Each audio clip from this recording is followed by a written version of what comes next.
Welcome to day four of Blockchain Community Days 2023. I am Alexandra Marginano. I will be your host for today's session on metaverse psychology. Before we dive in, I'd like to remind you that the session is recorded. The recording will be available a week from now. Talk will last for 45 minutes. Q&A session to be held in the last 5, 10, 15 minutes, however much we will have left. Feel free to share your comments and insights in the chat. Upvote the most interesting questions. If there's a multitude of them, we'd really appreciate that you do upvote the ones you like. And now that I got that out of the way, I'm happy to introduce you today to Anna Grin, the founder of MAYAM Luxury Fashion Metaverse, business and entertainment virtual space of infinite beauty and eternal youth. With 20 years experience in the fashion industry, Anna is an expert in creating personal avatars, digital apparel, virtual fashion shows, and fashion spaces. Anna Grin, thank you for joining us today. The floor is yours. Hi all. Hi Alexandra. Glad to be a part of this event. Today, as you see, I perform by my personal avatar, and I'm going to talk about humans' behavior inside the virtual spaces and how blockchain can help us to create long-term and trusting relationships within the metaverse. Let me show my presentation. One moment, please. Mm-hmm.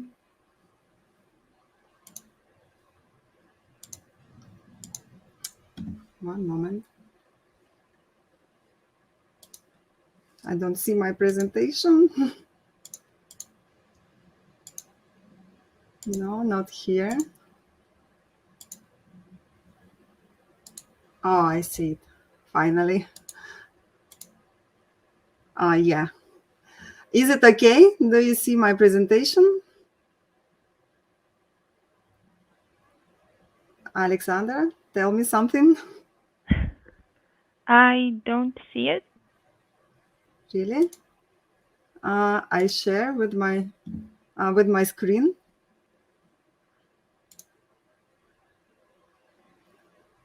Oh yeah, somebody see it? Great. Okay, let's start. Sex in the City, yeah. Since 2019, I'm engaged in creation of virtual copies of people. And in the work process has revealed many interesting lore, which I want to share with you now.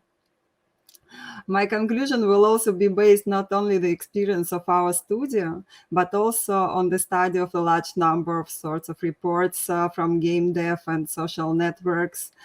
Good thing these industries are at least a couple of decades old. It's not secret that in any internet spaces, we present ourselves as a kind of virtual personality, which is not 100% reflection of our real self, but is a mix of reality and like me now, and our ideal imagination of ourselves. And the metaverses idea continues this trend. Avatars, what is it? The concept of avatars come from Hinduism and means the incarnation, image, or appearance of a deity or spirit on earth.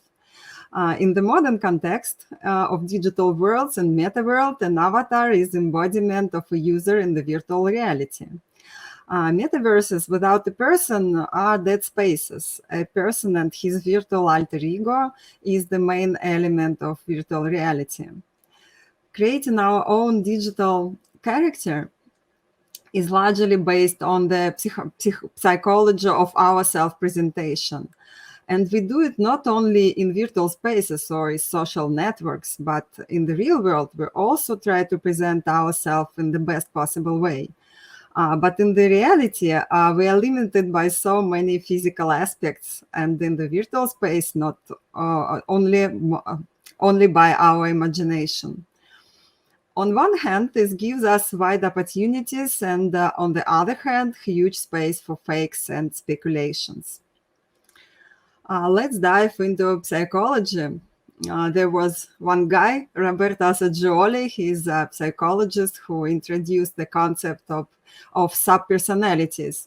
And by observing his patient, he derived a certain pattern that explains the relationship between us and our alter ego. According to his theory, if we identify with certain things, we naturally become to depend on them.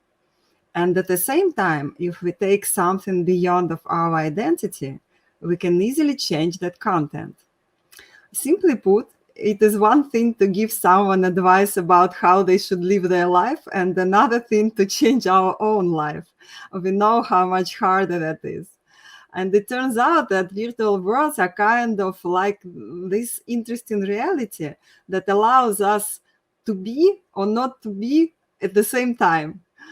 Roberto Assagioli lived at the turn on 19th and 20th centuries and died in 1974, but his theory of subpersonalities is perfectly superimposed on the modern reality of the internet world. It turns out that by identifying ourselves with a character, we pump ourselves up in a playful way, with any fuck ups also happening with us falling on the shoulders of our character. Very convenient, I think. Scientists have already digitized how we choose or create avatars for ourselves. I went through some reports that explore this experience and want to share with you the highlights. These theories are based on several concepts that play a key role in defining one's virtual alter ego. First, self-expression and identity theories focus on how people use avatars to express their individuality and values, and to identify or pick out themselves from certain social group or communities. This translates into choice of style of one's character, their strong skills, or role model in game. Second part is social comparison and group dynamics theories. Look at how people use avatars to compare themselves to others and how they are influenced by the norms and expectations of their social group and community. It is more about the player's internal experience and feeling as they play the game, or acceptance or not acceptance by their virtual community. There is an observation that some users unable to dominate in the real world try to fulfill this need in the virtual reality. And often this has negative consequence for other players. For example, when older users manipulatively engage younger players in tasks devoid of moral or ethical standards. We know a lot of these cases. And third, self-esteem and self-regulation theories focus on how people use avatars to protect and enhance their self-esteem and confidence, as well as to satisfy their basic psychological needs for autonomy, competence, or allyship. In general, all these theories suggest that people choose avatars that reflect their own desired identities, values, or social status they aspire to, as well as that help them to navigate and fit into society. That not them, us, I should say, us, of course. In games, where it's possible to customize the avatar, more than 60% of users create an avatar similar to themselves, but improving on their original qualities, like me, for example. More than 80% of social media users show society embellished life and use apps to retouch their photos. I'm sure we all fall into this category. Surprisingly, that gives users more self-confidence, and these qualities are transferred by the person in real life. That is, creating a virtual image of oneself like a superhero helps him to relieve shyness and introversion in the real life. I mentioned above that virtual worlds, when used properly, can be such training before reality and can be compared to the training of airliner pilots who first practice their skills in an airplane simulator before being put in the real machine. Science has already given this a special name, the Proteus effect. It is the idea that people's digital avatars or personality can influence on our offline behavior. The term was introduced in 2007 based on the Greek myth of Proteus, who could change his appearance at will. The concept was applied to the way people present themselves in the digital space through their avatar. Incidentally, the creators of online games keep fairly accurate statistics on user behavior in the virtual environment. And scientists have not failed to take advantage of this and digitize further human behavior in the real world. For example, men behave more confidently if when they use taller or more muscular avatars in VR. I can confirm this with my experience after I create my personal avatar, which you see it now. By presenting her with such an ideal version of myself, my self-esteem went up and I started to feel much more confident in the real world. I had the kind of imprinting where the image of my avatar is so deeply embedded in my memory that when I imagine myself, that perfect image emerges in my mind. Moreover, people behave more friendly if their avatars are more attractive and others noticed it.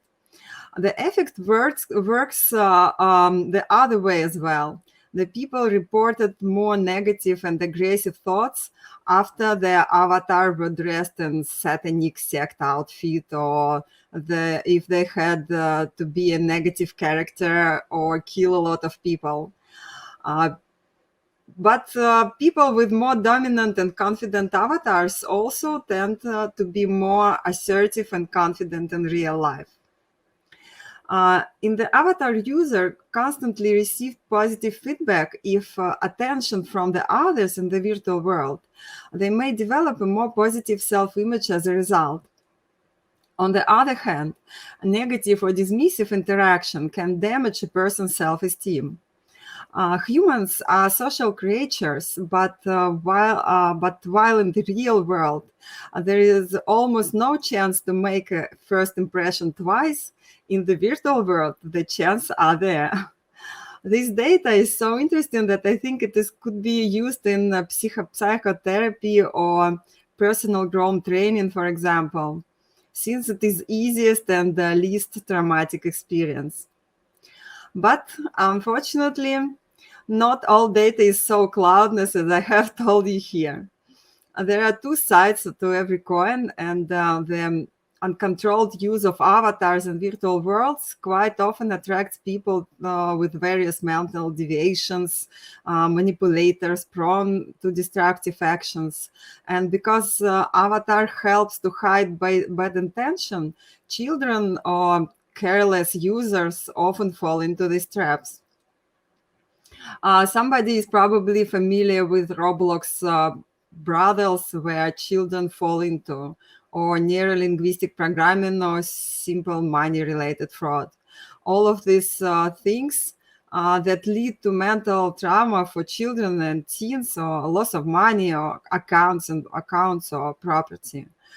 These are usually hidden by developers, but the media or the public, but that doesn't make them any less so. And here I see a great solution, using blockchain to identify oneless and accumulate a virtual reputation. How can it work? Vitalik Buterin told us last year. We all know NFT that allowed us to get ownership of virtual things. But there are things in the world that cannot be sold. Such as our look, our achievements or reputation. We can buy or sell clothes or car or objects of art, but we cannot sell our knowledge by transferring it from our head to someone else. We cannot sell our sport medals or our status in society. Vitalik Buterin last year announced Soulbound token as a tool for accumulating and presenting one's achievements.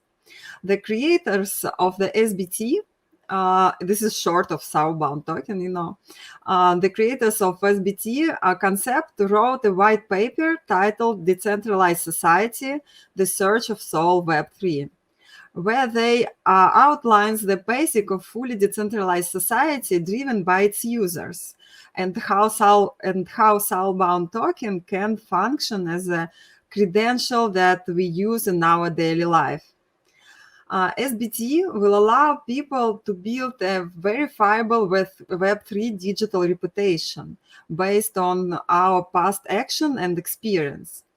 Now, if you are not familiar with this document, I highly suggest you to read it. It is on the public domain. It lays out a lot of uses for SBT, but in the context of today's topics, SBT is the best tool for people to preserve, accumulate, and present your reputation in virtual world. According to that document, is the account or cryptocurrency wallet containing Soulbound token attached to it. Each of them is attached to some life situation. For example, to avatars in different worlds. It can be issued as a document confirming user skills, experience, or achievements. A person is expected to accumulate these tokens for the rest of his life. Each one confirms some experience, skills, achievements, social connection, and so on. This is really reminds the esoteric concept of the soul is a receptacle all person goods and bad deeds or accumulated karma. The concept admits that SBT can be released by the individual himself, but then they would have no more value than a personal block or line on the resume. Tokens issued by other souls would become much more valuable. For example, it could be a token issued by a university that confirms a degree, or a token issued by the Metaverse to accumulate all the behavior in that space. Companies and organizations would be able to verify a person's seniority with token and serve as a letter of recommendation at the same time. A person's created artwork or text also can be validated with tokens, but I think in this NFT is more suitable here. In my opinion, SBT is exactly what is missing in the metaverses, because when meeting a person in the virtual space, each of us cannot be 100% sure that behind the avatar there is a person who can be trusted. And without trust, it is very difficult to build a healthy society. The Soulbound token is a natural regulator of relationship, because the level of trust comes from any outside organization or from the people. And most importantly, SBT cannot be sold. If avatars are issued by SBT, those reputation will be confirmed by other people when we will have much better chance to a real decentralized society that we are all striving for today. Everything I just told you about was the basic of our project MAYAM. It is a virtual world of infinite beauty and eternal youth, which allows users to order from the artist a unique avatar, the best version of yourself, not from the constructor, but with a truly individual approach. Buy fancy outfits, have fun with your friends, get fantastic emotion, and also educate yourself, meet the best ambassadors of humanity in their ideal incarnation. In our virtual club, all avatars are released as SBT, which increase trust between users and allows us to build healthy social connections. That's all, guys. If you have any insights or questions you'd like to share in the process, I'd be happy to answer them. If you're interested in to become a part of our virtual club with custom avatars, digital fashion, fancy environment, or maybe investing in the my metaverse, keep my contacts. That's all. Yes, I'm back.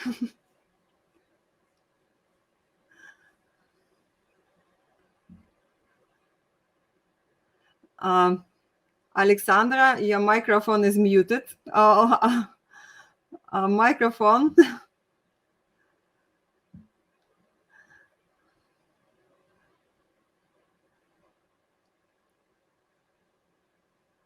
Alexandra, your microphone was muted again.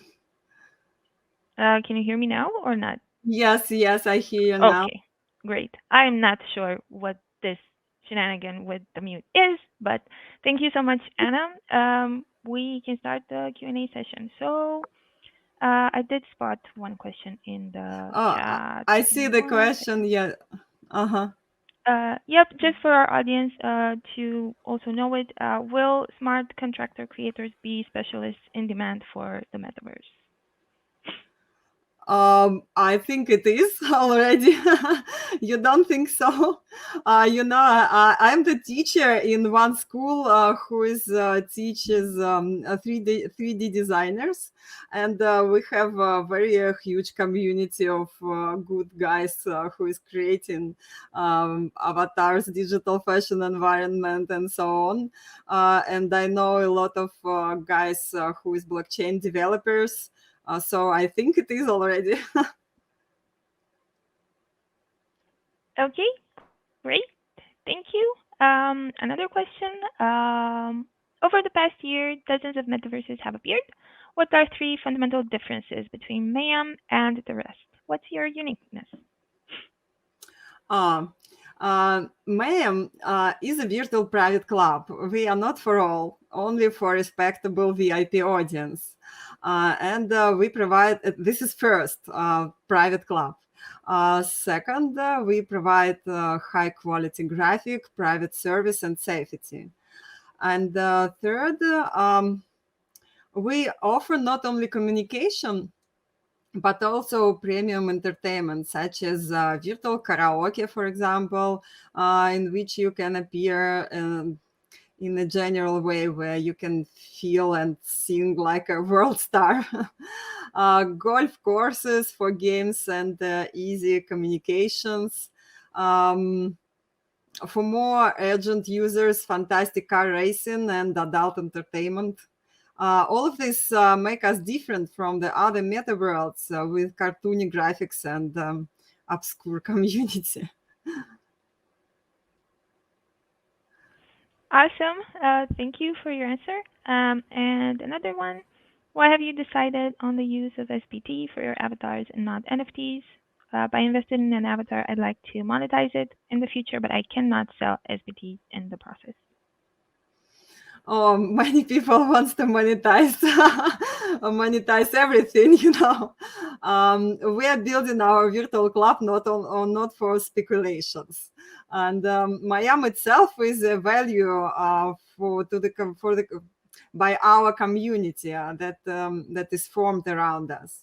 Um, you will be able to monetize your club membership through new contacts, networking, interesting common project with our members, and quick access to the club from anywhere in the world. This is very valuable in our time. So, but you cannot sell Awesome. your avatar at all.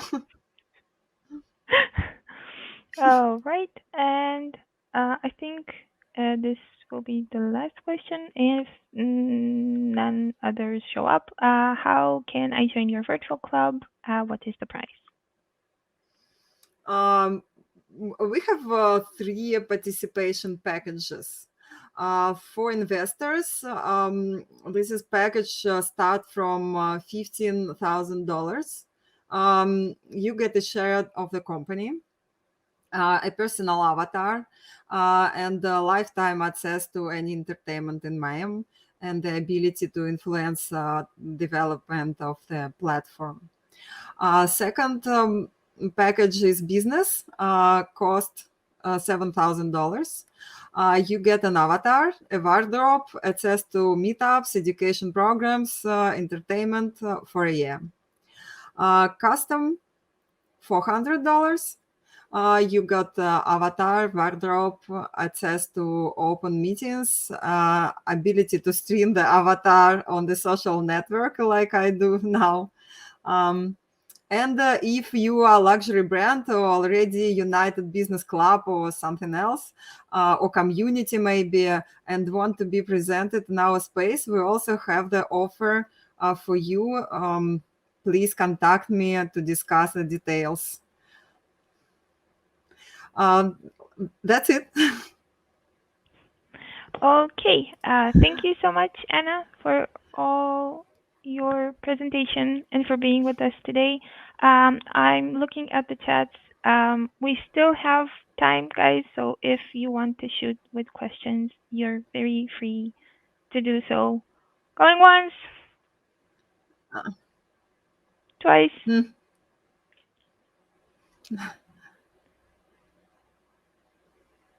I think that will be it for today. Thank you for your presence, for your presentation. Your avatar is very beautiful and very colorful, and I like it very much. uh, Thank you. and and thank you We everybody can for joining. discuss some things from my presentation with you if we have time. Maybe you want to ask me some more questions. Um, Yeah, sure. We do have the time. I was wondering if most of the things that you can do are related to entertainment. Um, how much variety is there for that, and how is that entertainment regulated? Because you've also mentioned that people with certain problems or manipulators are there in the metaverse. So I was wondering how you account for that in MAYAM. How do you make sure everybody is secure from that perspective? I Hmm. hope my question makes sense. Yeah, I got it. So all the entertainment is like NFT. So you can buy NFT ticket, you can buy NFT assets, something like this. About security, uh, I cannot answer the exact. I cannot find the exact question because I'm not a developer. But if some community comes to our metaverse and want to have some office in our metaverse, we put their office on their servers. So it is not keep on our server. That's why they have their own place. Put in line on their own servers. That's why we can keep security inside some community. If it is open space for everybody, so we use SBT for avatars for people to make people recognize each other. If you meet somebody in the space, you can recognize me or somebody else, and be sure that you talk to that guy who you expected to talk. So and all the assets you will have like NFT. So you can you cannot sell your avatar, but you can sell your dress or tickets or car or something else. I see. Thank you. Hmm. I think that is the one question that I had. That's Okay. what I was curious about. Uh, just one last look at the chats then. All right, so we do have one question that came up, and it is: are there any similar metaverses like yours? I I didn't know. I don't know any similar metaverses like a private club. No, I don't. I don't see. Um, we are unique now.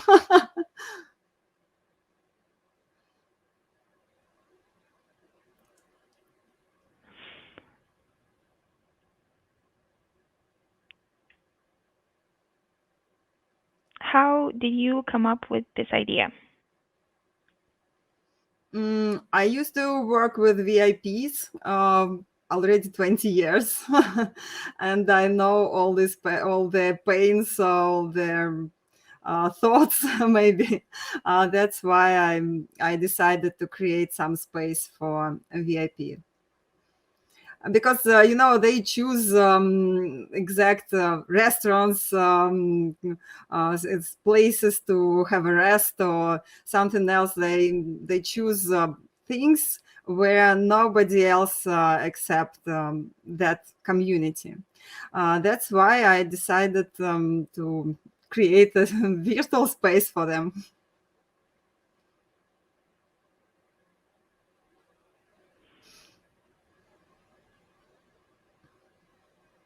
All right. Thank you again, Anna. One more question. How many people are already there in the Metaverse community? Now we just started. We have 10 people still, but we just started in this year, and we created the first space in our metaverse, and now we are going to develop it. But we already have 10 people who is using it.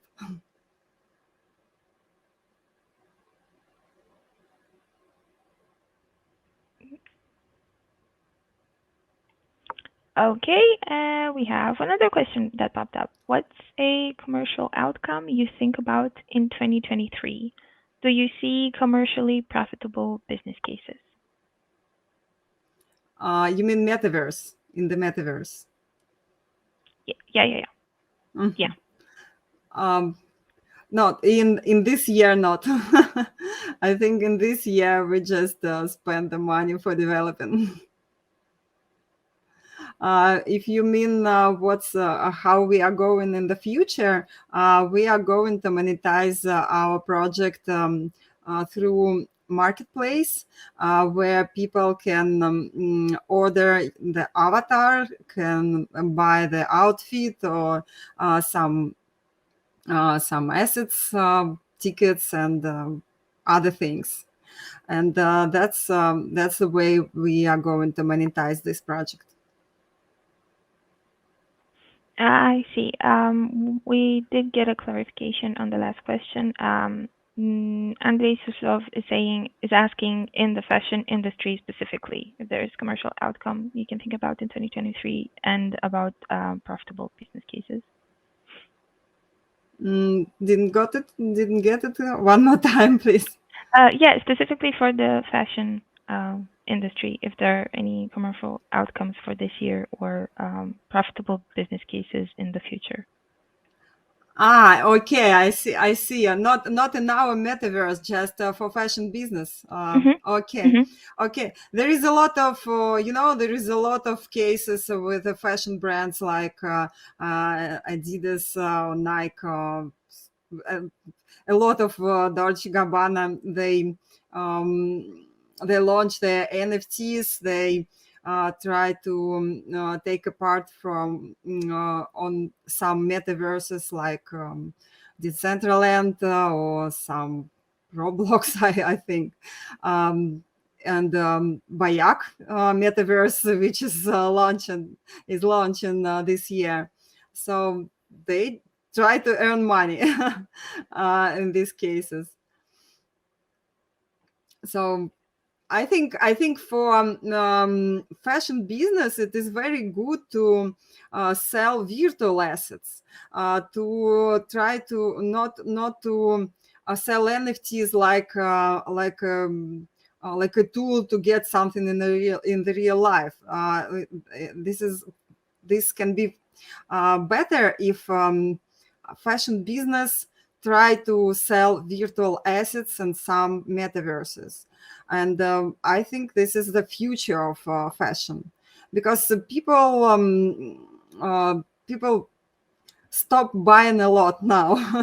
Hmm. It is all over the world, and you cannot sell more dresses, more shoes, or more something in the real life. That's why you can start selling virtual assets. I think this is the future of fashion. All right. And another one. What do you think about services like Clubhouse, which flourished during the pandemic and are losing popularity now? Would this also affect the metaverse and VPCs in particular? Mm. I believe in metaverse, you know.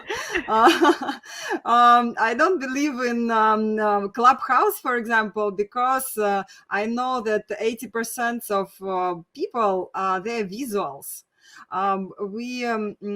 We got the information from the world using our eyes, not our ears. That's why Clubhouse is not flying at all. And metaverse is a much more visual tool. That's why I believe in metaverses.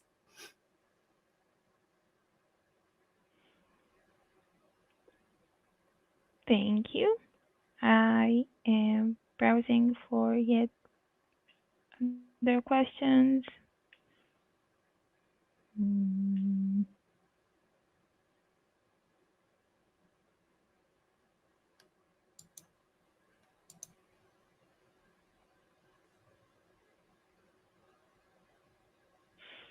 I don't see anything else. We still have 5 minutes left. Anna, if there is a conclusion you'd like to draw a summary for your entire presentation for this session, this might be the time. I believe that blockchain helps people to connect each other in the metaverses. I believe in metaverse like a future in communications and future of the fashion industry. And I think this is next level of social networking. And I see that blockchain is not a speculation like many people think. I see it as like a great tool to create something valuable in the virtual spaces. That's all, I think.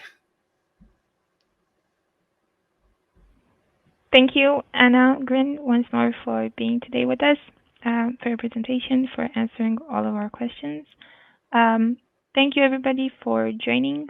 I hope you will stay tuned for the next talk of the day. If there are any other questions after we're done today, you can still post them on the We Are community page, where the recording will show up, and we can pass those questions on to Anna. But Okay. I think if somebody wants my contacts, you, Alexandra, will share with people my contacts. Okay. sure, sure, Anna, Mhm. with your permission, I can. Okay. Thank you. Okay, guys, so I think that is for today. Thank you once more. Stay tuned for Data Ownership Revolution in the AI world. That will be up next in 3-4 minutes.